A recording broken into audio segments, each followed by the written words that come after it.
I wanted to talk a little bit about progesterone.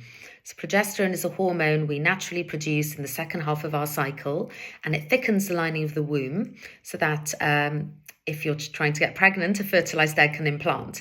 And then if you're not pregnant, your progesterone levels drop, and that's when you have a bleed.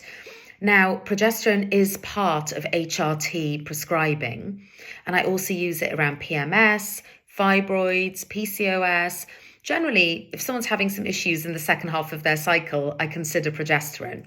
But progesterone conventionally is just a blanket umbrella term for synthetic progestins, the progesterone only pill, and bio or body identical progesterone. So I prefer to prescribe bio or body identical progesterone. Now, some women are given the Mirena coil for their progesterone because it protects the womb, but what it is actually is a synthetic progestin. So all it's doing is releasing that synthetic progestin into the womb to thin the lining of the womb.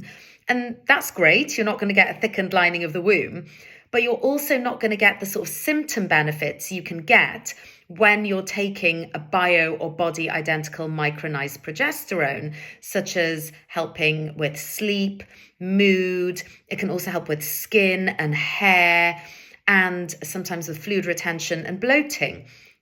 So sometimes, even when I see a woman on a Mirena coil, I may give her some micronized progesterone to help with her sleep, help with her mood, and generally just feel a bit more balanced in terms of her estrogen and progesterone balance.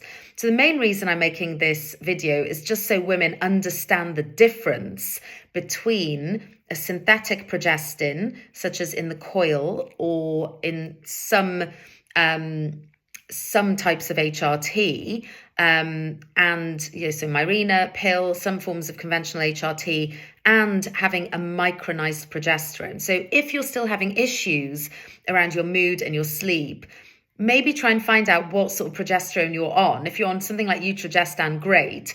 But if you're just using the Mirena, then perhaps you need a different type of progesterone, a micronized progesterone, to help with the symptoms you're having.